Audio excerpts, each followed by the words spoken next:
So I think, Oh, go ahead, Steve. yeah. Hi, Bilal. How you doing? Pretty good. I was just trying to pull up all of the links from the agenda. So that's why I was quiet. But No, hello to everyone. we have some slightly different people at it seems at every meeting, which is a good thing because we get different viewpoints. So, could members of the subcommittee just very briefly introduce themselves and tell us something? How about this? Something that's going on interesting in your professional world. How about that, Peter? Can you start off? Sure. Yeah, I'm happy to. I am Peter Moran. I work at the Connecticut Museum, History and Culture. We've got, and I'm here today because I'm actually working on this project, Civics Education for Connecticut Students. I know some folks in the room are already familiar with it. It's familiar faces, yep.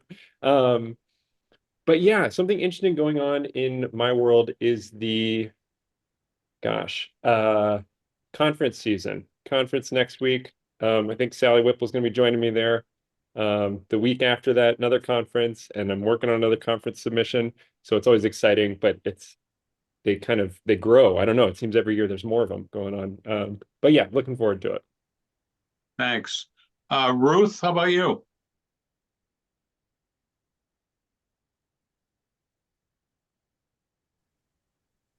Sorry, I was unmuting myself here, and I just plugged in my second earbud here. Please repeat the question, Steve. I am so sorry. Tell us who you are and something going on in your world. Oh, okay. All right. So I am Ruth Torres. I'm Scattacook and presently the tribal community member in residence at Brown University. And yesterday I was able to execute a plan that for two events, actually three, including the lunch, that came off very well, that included discussions about nation building in Indian country and leadership, and we had some good feedback from students and also the other attendees. So I'm very happy it's the next day. Nice. Tony? Hi, folks. Tony Roy, President, Connecticut Council for the Social Studies, classroom teacher. And something interesting that's been going on in my life, or professional life, I just found out today that I'll be teaching part-time at CCSU. So I'll be a professor, I guess. So exciting for me. Congrats. Harrowing for my students. No, just kidding.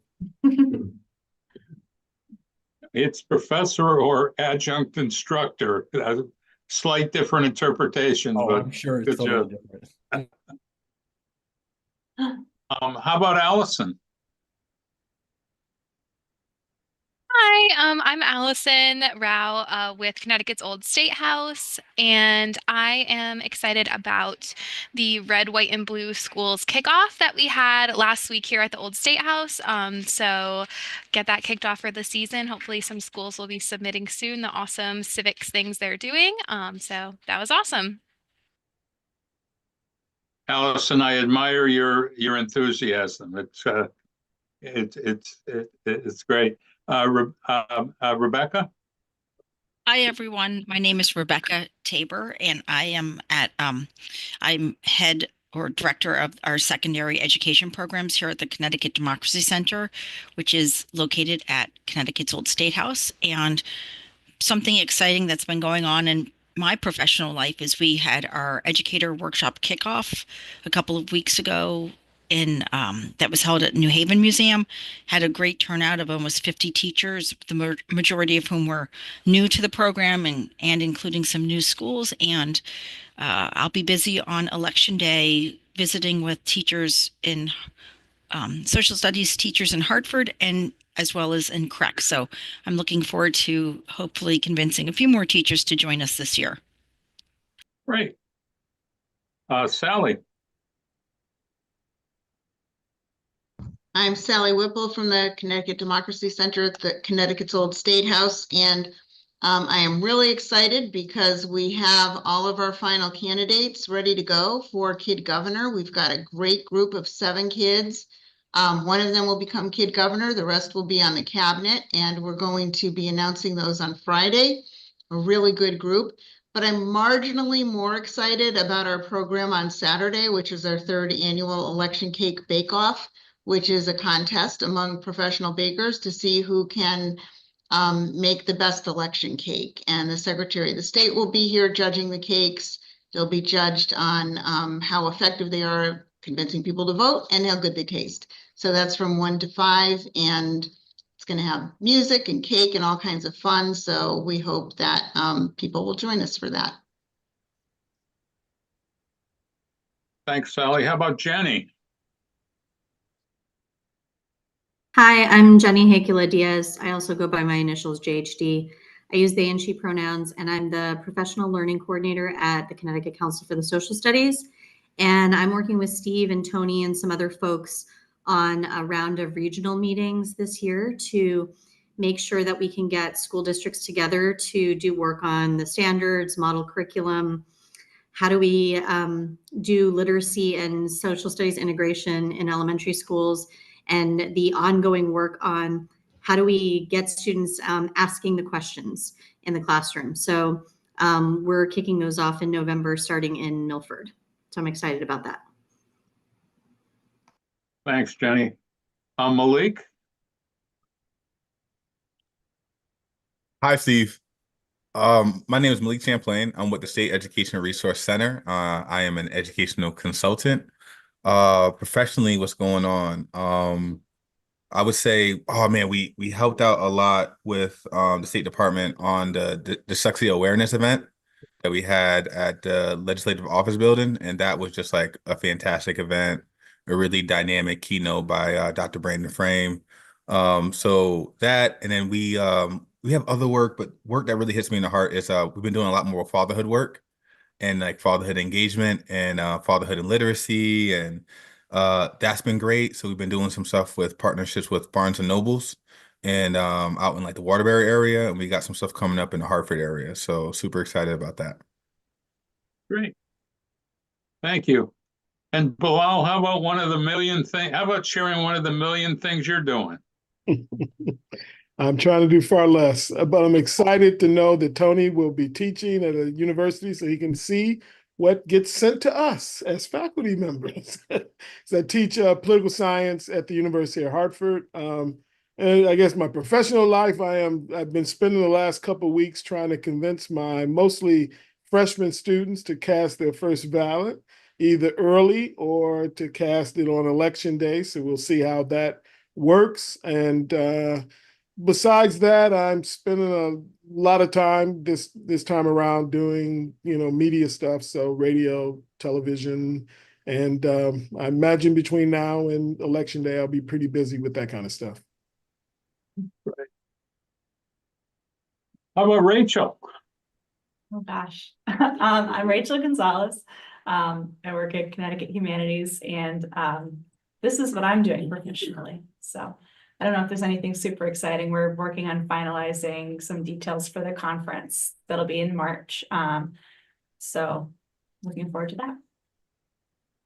Thank you. Michael? Hi, everyone. Mike Kamisis, Director of Digital Humanities. I know most of you here under my previous position as Manager of Partnerships and Projects. What's going on professionally? 2 things. One, I'm really excited about is that we've officially licensed our content on ConnecticutHistory.org using an open license and really pushing forward on our open access, open culture initiatives, working with Creative Commons and some other partners, and joining an international coalition to really promote the free access to cultural heritage and lowering barriers, especially digitally. So more to come about that, especially working with open educational resources. Got some conversations going there with the CSCU system. So really exciting stuff going there. Exciting for this group is we have hired a digital humanities education manager. Her name is Misa Giroux. She will start full-time next month. She's working part-time now. And I put a note here to connect her with JHD. right now. She's going to be working on our digital projects, starting with Teach It, but then expanding to figure out other places that Connecticut Humanities can support kind of that gap between museums and educators, kind of in working in line with what JHD is doing with educators and museums, but really focusing on Connecticut Humanities content and working with council to really figure out how we can help out and deliver content with the standards and the framework. So really exciting there. She will be joining us whenever the next subcommittee meeting is. And I will probably bow out because I'm not an educator and she knows what she's talking about. So really exciting there too. So a lot of stuff going on. Thanks. Cindy? Hey everybody, Cindy Tolosa, Connecticut Humanities, and I'll say that it is end of year appeal season, which is always fun. And then getting ready for a busy new year in terms of 250th things that'll be going on. We also are having a fundraiser for the commission at Mohegan Sun. So for $500, it's a ticket in the Earth Skybox to see the Pentatonics concert that includes a full dinner, open bar, really fun night at the Mohegan Sun. So if anybody is interested, we're happy to share information about that. But that is coming up fast. And if nothing else, we can forget about the election that night. And even if you don't like the music, go for the open bar, right? I mean, maybe that's enough to get some tickets sold. Matt? Hey everybody, Matt Warshauer, professor of history at Central Connecticut State University, in service to all things Tony Roy, infected with Steve Armstrong syndrome, in which you can't say no to him, in awe of Rebecca Tabor, Sally Whipple, and Jenny Kayla Diaz, because they do so much. Thank you, Matt. And how about Jason? Jason, you got anything going on, or you just play solitaire all day in your office? That's it, Steve. You nailed it. We are actually undertaking a staff-driven strategic planning process I'm very happy about, and we'll be through that in the coming months and sort of sharing our wisdom and experiences with the world. Mm-hmm. Just out of curiosity, are you find folks going back to the office full time, or what's the deal? 1 to 2 days a week. 1 to 2 days. Yeah. Well, thanks to everybody for being here. And Cindy, you've got some stuff to share with us, so take it away. Yeah, so I think I really like that question, by the way, Steve. Great way to hear about what people are working on. We wanted everybody. It's better, Cindy, than the opener, like what's your favorite color, or what's your, I mean, but go ahead. I'm sorry. I apologize. No worry. So we wanted folks to save the date for the commission's 2025 conference. We're looking at Friday, March 21st at the University of Connecticut. And the call for proposals for that will be going out early next week. I won't say this week, but early next week. And so we invite all of you who are doing great work around the state to submit proposals. And the group working on that is really excited. So I wanted to make sure you're all aware. And then I think moving on to some of the education resources work that we've been talking about, we took into account all of your feedback on the one-pager that we shared at the last meeting and put together a new one-pager for educators that is much more focused on specific initiatives that teachers or students can participate in, links out to a lot of the items that folks are able to use, resources, other organizations doing work around the state, and then kind of enumerates on some of the expectations that teachers can have in terms of what the commission will be putting together for them. And has some ideas for what teachers can be doing in their classes related to the 250th. So that is linked out in the agenda and also linked out via this lovely link that Rachel just threw in the chat that I missed. And so if there is any additional feedback, please feel free to share that. But we will be working with CCSS to get it out, and then also presenting at some of the organizations that we've identified for educators, whether that's CCSS, CAPS, CAVE, some of the other educational resource centers. So we'll be getting that into as many hands as possible. Cindy, Tony asked if you could just, you or Rachel could just expand on the conference a bit. Yeah, of course. So I know last year Matt put together the Declaring Freedom Conference, and the commission really focused on day 3 of that conference. And Matt, I welcome you to share some details on your conference going on in April. But we are looking at a one-day conference really focused on the commission again. So we'll have a keynote in the morning, 4 different tracks with 3 breakouts each that are focused on each of the 4 themes that the commission has set forth. And then that is really where the proposals will be putting together a dozen or so different sessions that people can choose from. And those can be, so there's a track for Power of Place, doing history for the common good, and telling inclusive stories. We're reaching out to CTH grantees who have had funded projects related to the 250th, and other partners that have been involved in this work around the state. And then we'll have a closing session and a networking reception, all of this at UConn.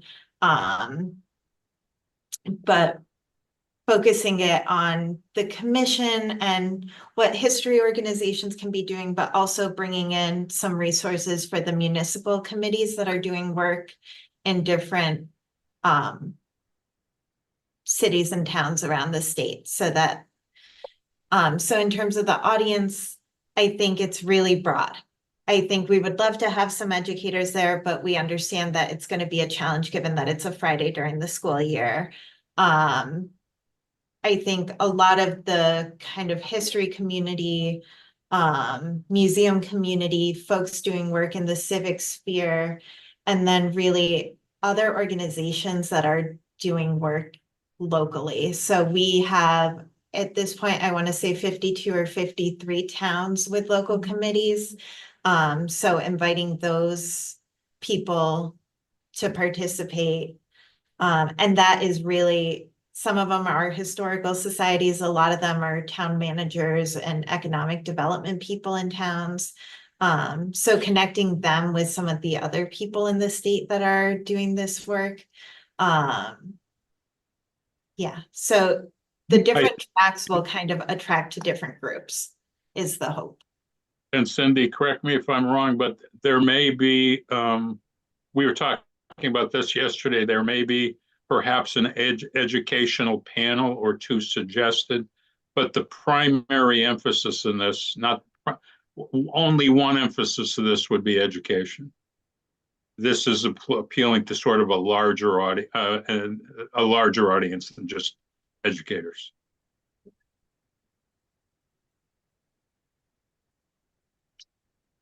Matt, you're also doing. Could you share with us your the conference that you're doing? Sure. We are not going to be doing an open call for papers. Rather, we're going to have the first half of the day is going to be, a series of different presenters, and our focus is on 1775, what's going on in the state. In 1775, we've done some really good research from the Hartford Current and really scoured the entirety of the Current for that year to figure out, what are the themes that are happening there, what kinds of things are they discussing, and then the afternoon component of the day is different partners, historical society, museum partners, and having them present and discuss what they're thinking about doing from the history perspective. And we're going to do our best to try and connect with those organizations with schools in their town. That's something that CCSS has been on top of for quite a while, and making those connections so that we can try and get this into the classrooms. And what we'd like to do is make this also a component of develop it into some sort of curricular unit for use by the schools, both K through 12, elementary and secondary. So that's sort of what we're thinking about doing. We had originally planned on doing it on March or April 19th, which is the Saturday before Easter. And so now we're sort of juggling and discussing dates now. We had thought about doing it earlier in March, but we're running into History Day, regional competitions. So we'll get back to you with a more specific date on that. So Matt, right now, date to TBA, correct? Correct.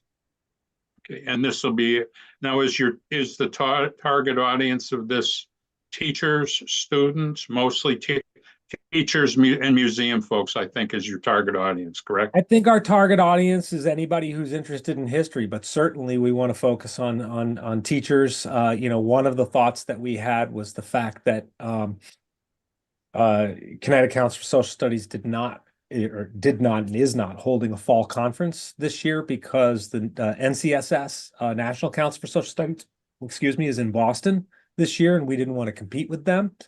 And so this is also a way for us to offer something to CCSS membership that, the organization with Tony, Steve, myself, and many others has really been doing some amazing stuff, and we don't want to necessarily go an entire year with losing contact with some of our audience. Jenny does an unbelievable number of professional development stuff for various groups and sizes of teachers, but we'd like to do something where we can attract our larger membership to that, but then also offer something that students can go to.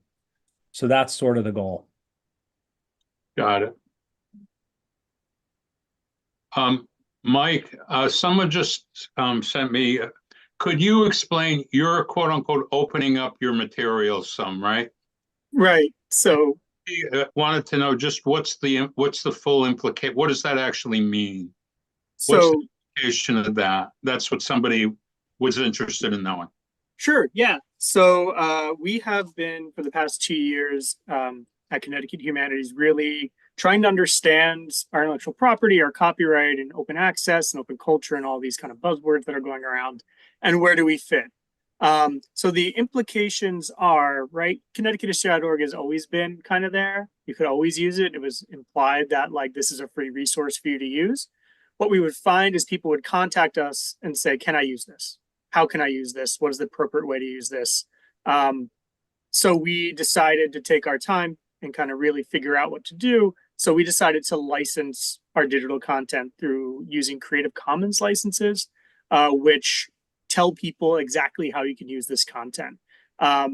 It's part of the kind of the utility of people not having to ask us to use content, but it's also showing that we value open access to information, and that we are setting an example for other museums and cultural heritage organizations about how you can license your content so people can use it. So we're also working with museums and repositories around the state to really understand what opening collections mean. So that doesn't just mean putting it online and then saying you can't use this unless you contact us. Real open access means you're putting it out there and you're hoping that people reuse it in certain ways. So for us as an organization, it really furthers our dedication to sharing humanities content in an open and responsible way. And we are also working directly with 2 museums about opening their collections, licensing their journal. The implications are that we are the only humanities council that is doing this. We're the only one of the only encyclopedias, state encyclopedias, that has Creative Commons licensing towards it. There's a couple others, but it's more than just that. So we're building knowledge in our organization. We offer certificate courses through Creative Commons to other people who work in the cultural organizations in the cultural sector. So that's kind of behind the scenes to build the knowledge, and licensing our content openly is one of the first kind of public concrete acts that we're doing to really show that we value this information. We value open scholarship. We really don't interact with the the closed publishing model of higher education, right? Like educational journals that are behind paywalls and that have really strange kind of pay models. We're not that. We are completely open. We pay for our content creation, and then we license it openly. So we're connected to other groups around the country and around the world that believe in the same kind of things. So this is the first of a couple of things. We will be licensing Teach It at some point, because open educational resources have a very stringent definition of what you can do with them to be considered OER. We're not there yet. We just have MISA come on board, and I have some questions about the rights of the primary sources that we give access to, and I don't want to license anything that I'm not sure about. So that's a nutshell. I'll share the press release that we sent out in the chat for people who want to learn more. But they also can pitch this as we do have seats for certificate courses in open educational resources.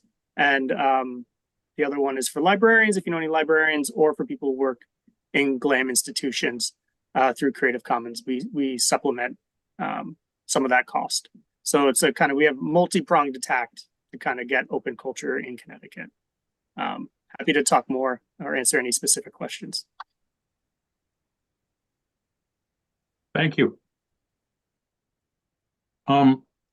Does everybody, just to hook back quickly, are we good? If everyone gives a last look to the one pager for educators, are we good with that? Is any other thoughts on what could be included, or are we good with the document as it stands? Hey, Steve, I wanted to jump in there real quick. I unfortunately missed the first pass at this one pager, but I would love to include something in there about the program I'm working on, civics education for Connecticut students. These are free and discounted field trips to different history museums for civics programs all across the state of Connecticut. I think it's a terrific resource for the 250th year. And, we're seeing big upticks in year 2 of teachers who didn't book field trips using this program, taking advantage of it in this second year. And I'd love to encourage people to do it during the 250th year as well as part of their curriculum planning. I might suggest that you contact, you provide some information to Rachel and Cindy on that. Okay. I answered you. I don't know if you got my message, but I got it. Yeah, I don't know what the next step is. If there's another conversation you guys want to have, or a meeting that you guys want to have about that, or if you have any questions about the program, I can answer right now for you or anyone else in the meeting. I think maybe, Peter, in a subsequent meeting, you could talk about the program in a bit more detail. Sure. Yeah, happy to. Okay. Right. Cindy, what else do you have to share with the group? So moving on, I think we have this outline for an educator packet that was provided to us, and we've started to talk a little bit about what that could look like sometime over the summer. All the months blend together now. We talked about putting together a 10 to 12 page packet for teachers that puts together all of the not all, a bunch of curriculum resources, and starts to create an easy to use document for K-12 educators. And I think what we have here is the beginning of something really rooted in the Revolutionary era. I know we wanted to broaden this a little bit to bring in some more of the 250th themes and kind of connecting more of this Revolutionary Era material to the present day. But as the beginning of an outline, we would love to hear your thoughts, and then kind of, that's question number one. What are your general thoughts? Question number two, is anybody interested in working in a working group to really shape this packet and put it together? And question number three, are there any big things missing that we feel should be in a educator packet that we're hoping to get out to teachers?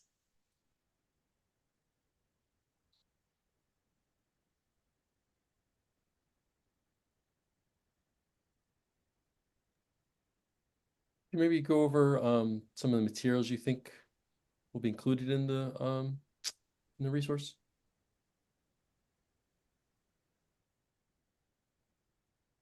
Yeah. So I think we will be drawing from that broader list of materials that you all provided earlier this year. And so I know there will be quite a bit from Teach It. I think Rachel linked here this More Perfect Union Teacher's Guide, which has some NEH materials that we might pull from. I know, so Misa, our new digital humanities education manager, this will be a big part of what she's working on. So I will admit that I am also not an educator and not an expert. So I think that's where we're really hoping she'll take the lead and working through that really long list that we have and kind of picking and choosing what some of the best content out there is to get in front of teachers. I was just gonna jump in and say, so that, yeah, we're gonna start with that list, but then, Misa's one of her roles and tasks will be to find and look at other examples, kind of like linked here, and find other ones to find appropriate content. Working with that working group, she'll be the momentum behind that working group to get it going, to produce something like that. So I hope that helps. So like, yeah, we have some of the stuff you sent, but I'm sure when someone focuses on this kind of as their, full-time project, they'll find some more things to bring back to the group, and really collaborate with all of you on a different level than I can or Cindy can, to really understand what we're getting at here and what you want to see. Thank you for that. I think the thought, Tony, and everybody, is we would create among our subcommittee a smaller group that she could work with, create the material, create the tender tour, whatever it is. I think one thing that we thought was crucial, or some of the people on one of the previous meetings, we provide, like, if you had like the best 10 primary sources to use or something like that, to have a list of primary sources, the small group would work with her, and then we create a document, Mike, if this would work for your end, that we could provide back to the larger subcommittee for final approval. I have the concept of a plan I'd like to share, if that's okay, which would be if we had the new standards, like list them out, and then with each standard, maybe one primary source or one source that's aligned with Teach It, or a couple sources that would help teachers think about the standards and then think about the materials that are already out there, and then be able to implement them. I think that would be an easy way to promote the standards and also connect to work that we've already done. Tony, I think Make that's it look cute. really great observation and connection. And I'm just sort of dipping in here, not having spent a lot of time with this committee, but while I recognize the importance of acknowledging the presence and participation of different populations in this era, I don't want to miss the opportunity to really address and probe more deeply the questions that are asked in the teacher's guide for More Perfect Union, or other more civic oriented questions like, why this moment? How is it different from everything before? So I think it can carry this sort of ideas and the ideals of that time period and catalyze a conversation that's still relevant today. rather than focus on individual constituent groups, which I think need to be recognized in their own right for why they would engage it and how they participated and what they thought. But don't want to lose some of those higher level civics oriented questions. So could I propose that if you're interested, and I hope some of you, I know some of you would be, in being involved in this smaller group, please email that information to Cindy and Rachel, and we'll get that off the ground ASAP. Build off what Jason was saying, you just take questions and find sources that go with the questions. You can take the standards and turn them into questions and put sources with that or whatever. So you could have, so it could be uniform, right? Because maybe some of the questions you're talking about in that document, Jason, aren't necessarily in the standards, but we still want to include them. I think you're going to find a lot of alignment, Tony. Okay, cool, great. I suspect, I mean, these are things that as we went through the standards, I'm almost certain we're going to find some connection there. There is. Yep. That's perfect. Thank you, guys. Like, that was what we were hoping to get out of this, is just some ideas. We had the framework, but really bringing in other ideas and what you think would be useful, and then figuring out how to make that work. So thanks, Tony, for that idea. I think that'll be a really good way to approach it. And I think a way that we really, Michael, want to get this out in an ideal world by the end of this school year. So teachers would have it, so when they came back in the fall, they could utilize it in a good way. This is something we can sort of calculate with red, white, and blue schools in mind as well. I don't know if it's explicit or implicit here, but not losing sight of our relationship with that initiative. Any other thoughts on this process?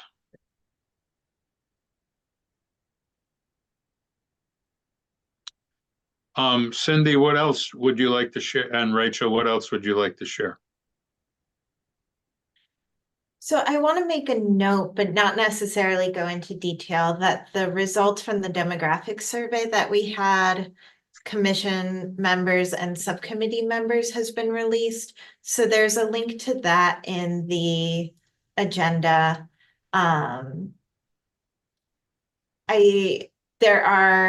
In that report, there are some details as to some of the groups that are missing.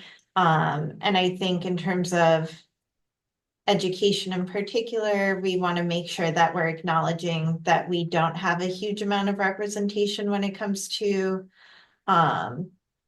some communities, including, I'm sorry, I haven't looked at these in a little while. But one of the big areas where we have some opportunity is the Hispanic Latino community, Asian American community. And so I'm saying that to say that in particular, when we're looking at resources and content, that's something that we want to think about. And when we're thinking about people to bring on for subcommittee work, those are some areas where we've had some gaps. And we will continue to report to the Secretary of the State's office every other year as a public commission of the state, some of this information, and continue to strive to represent Connecticut's demographics in the work that we're doing. So just wanted to comment on that and have everyone know that it's available to you to look over. If you have any specific questions, feel free to reach out to Rachel or I. And not seeing any questions yet. I think the one last piece that we were hoping to work on a bit more today, because this does stem from the demographic survey. One of the other areas that we are missing is that youth engagement. Connecticut is roughly broken out over the 5 different age groups that are listed in the report at 20% in each group. We have a good amount of representation in folks who are over the age of 18, but have no representation in terms of folks under the age of 18. That said, I will admit that Connecticut Humanities, as the agency administering the 250th Commission, youth engagement is not really a part of the work that we do on a day-to-day basis. So we are looking at youth serving organizations as the best way that we can reach youth audiences. So we have started to think about a convening of youth organizations. We've had convenings of local organizations and cities so far. We've gotten folks together in Hartford, folks together in Bridgeport, and had some smaller gatherings in towns like Lebanon and Norwich, which have been really a great way to share the work that the commission is doing and learn from these communities in terms of the work that they're doing and also how they see the commemoration of the 250th in their communities. We are thinking that a great way to start thinking about youth engagement with the 250th is to do something similar with some of these youth serving organizations, bring them together, find commonalities, and find how we can support work that's ongoing and connect existing work with the 250th and the themes. So all of that to say, we have this invitation list that we've started to put together, and we would welcome any feedback in terms of other organizations that we should be including here. We have Boys and Girls Clubs, Boy Scouts of America, Girl Scouts of America, 4-H clubs, the Connecticut Society for the Children of the American Revolution, Connecticut History Day, Young People's Congress, the Connecticut Association of Student Councils, and of course, I'm noticing now that Connecticut Kid Governor isn't on here. So that's a mission. It's not a huge group, but we the people. I was going to mention the kids governor thing. I noticed that wasn't on the list, but I wasn't sure how that engaged because they have specific sort of proposals that they make that they'd like to do and whether this connects easily to what they are proposing to do. Wasn't sure about that. Yeah. Andy, I would definitely reach out to Chris Tomlin with the student assembly through CAST. He's a very helpful guy. And I think that'd be a great place to go. And could you just provide a bit of clarification on what would you want I'll ask very simplistically, what would you want suppose we have students, high school students, middle school students that want to be involved, what would you envision their involvement might consist of? So I think what we are hoping, and please push back on this idea if this doesn't seem like it would make sense. I think we're hoping to get together some of the leaders of these organizations and think about how the 250th can be woven into the work that's happening in 2026 and 27.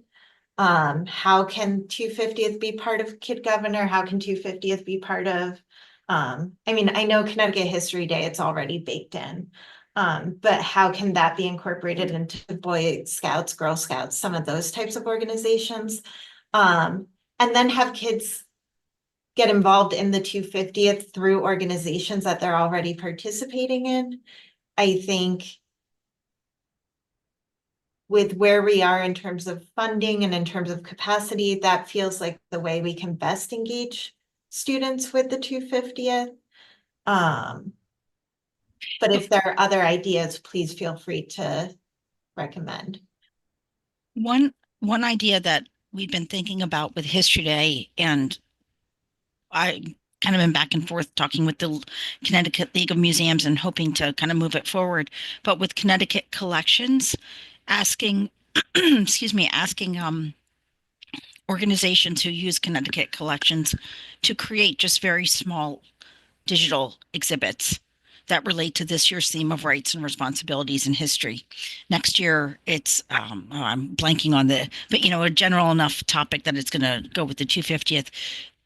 We're getting such a late start. It might have to be next year, but just doing something online that would be, 10 objects, 10 that they would do digitally, but that's something that we would also try to get them to do, not just for History Day, but thinking about the 250th coming down the pike. So I think there could be some really cool opportunities in terms of working together and doing projects that have life that's more than just, oh, do it for the 250th or do it for History Day, but that you can combine.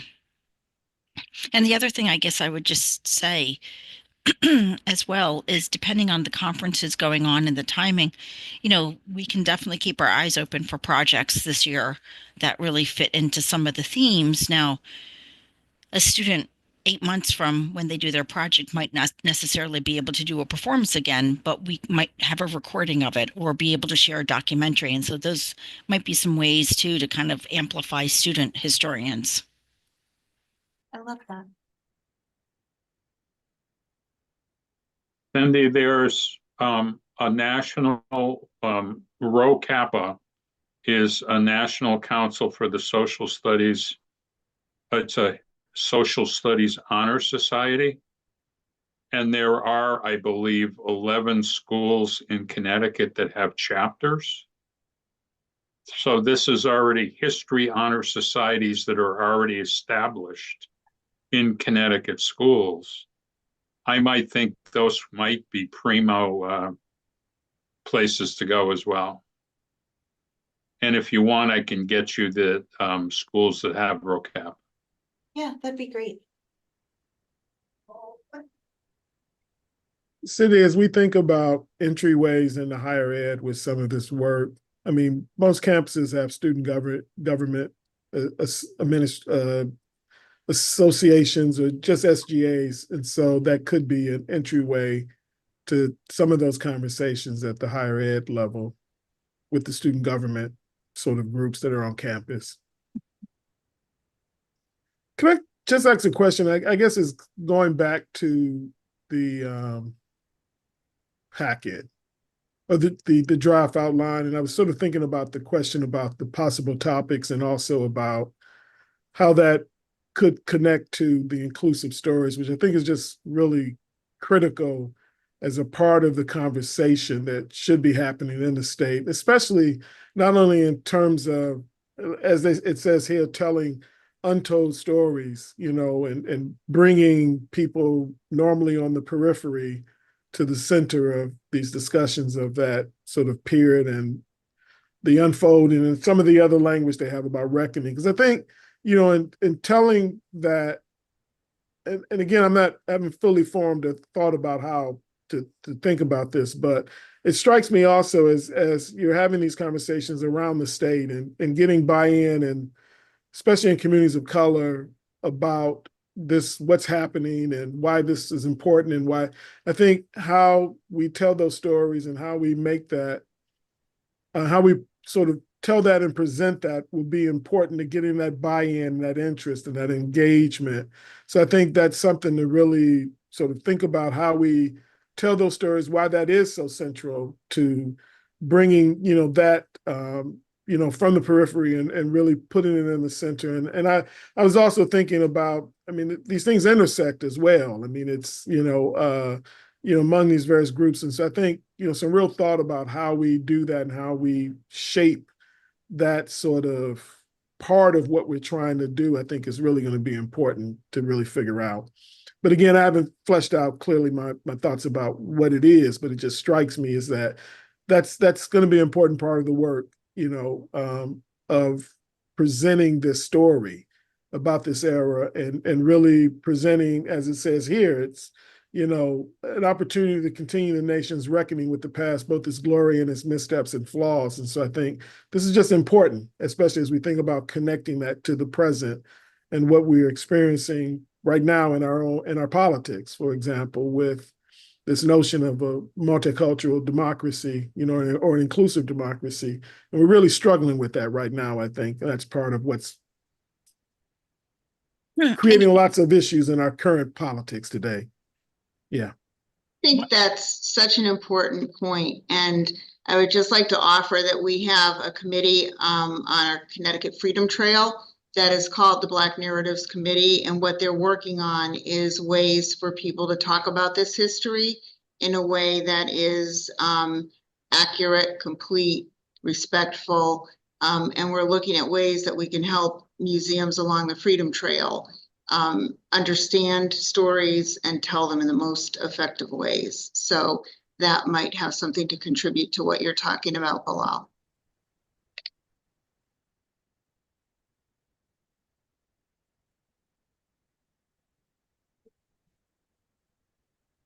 Something I'd like to throw out there, and this is very specific to my History Day focused world, but I'm thinking, Matt, of the conference you're talking about, that maybe at one piece, if historical societies and museums are presenting about how they are going to, what they're going to cover with the 250th and things like that, that might be a way to gather potential topics for the following year for the 2026 contest, which I think it would be really kind of neat. And maybe there's an opportunity to have a special prize or something that recognizes, ties to the 250th and just amplify that a little bit more.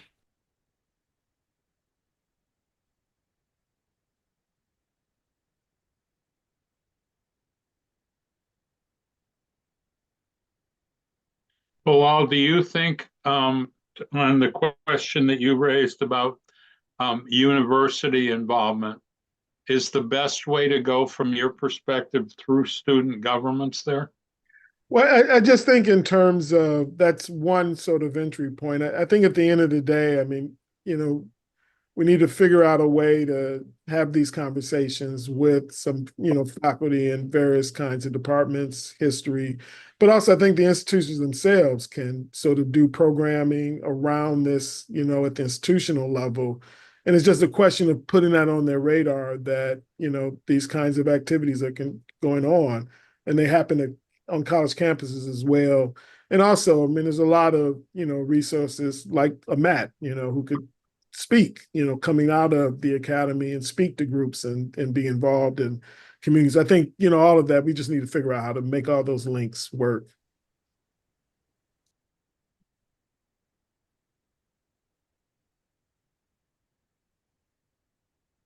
Cindy, other things you'd like to share? No, I think that's really it. I will say if anybody has any other ideas for youth serving organizations that we should connect with, please feel free to send those over. As I said, it's not an area where we have a huge amount of expertise, which is why we're really, I think, in reflecting on the commission and our hope to engage youth, I think our best way is to let the people who are good at it do the work. And we just want to work to support and connect that to the commission,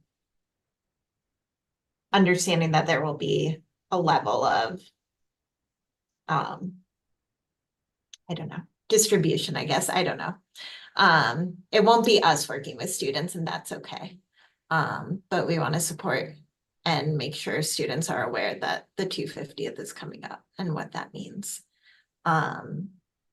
But I think otherwise, I'm happy to give everybody half an hour of their day back and really appreciate everybody making time for this and having these conversations with us. Could I ask you, folks, and everybody that's experienced in this, I've got one more question.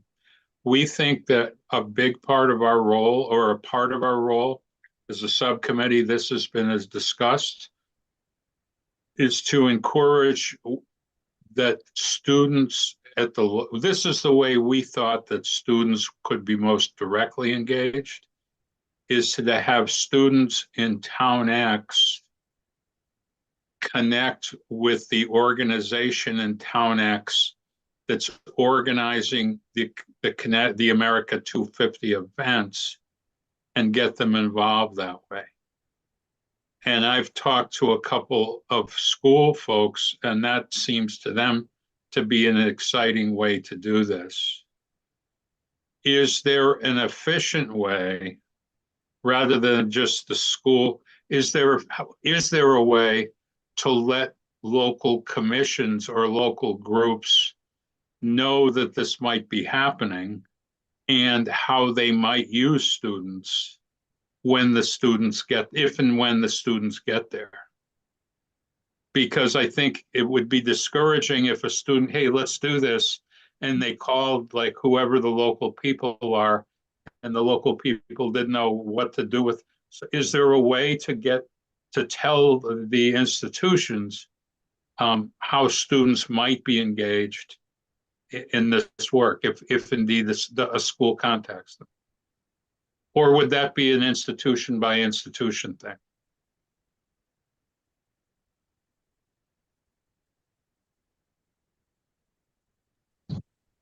I think it's a good idea to encourage local committees to invite students in, but I think it would also be helpful if the commission would offer those committees advice on how to truly welcome students into a process, so they are actually respected and valued and are able to participate in the committee fully.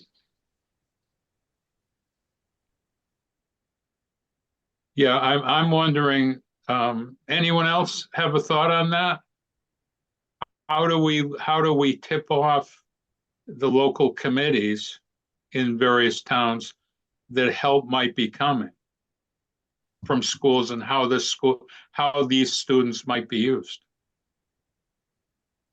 So I will say we have a monthly call with local committees, and we have let them know that we are going to be encouraging students and teachers to reach out to them.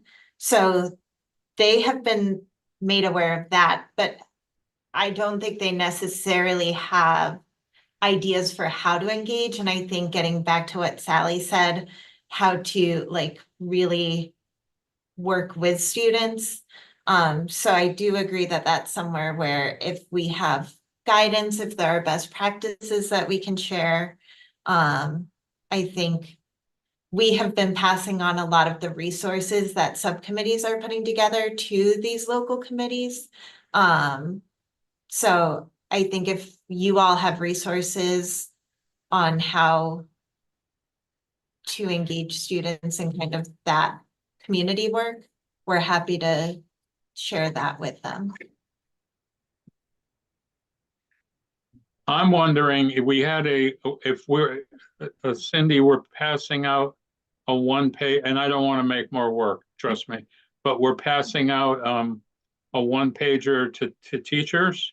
Yep. I'm wondering if we could create a one pager that could go out to these institutions and organizations on working with students. Yeah. Okay. Jason, what's that book? What's that nice thing you're sharing there? That right there. Right. From ASLH. Yeah. Program handbook. So we'll include some of that in a link, I think, if we can. Yeah, we've linked out to it, but I think maybe if we can pull specific pages and share it, that wouldn't hurt either. So we'll work on that too, Cindy, if that's okay. That'll be, maybe that can be a project for our next meeting. We can think of some ideas to put in. We can refer to that and create a tentative one pager on that as well. Yeah. I think that sounds great.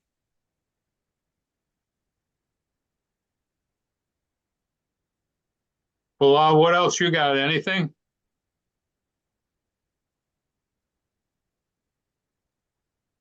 No, I mean, it's good meeting. I missed the last one, so I was trying to connect the dots from the last meeting to this meeting. So, but otherwise, I'm fine. Anyone else? Other questions or observations or anything anybody wants to bring?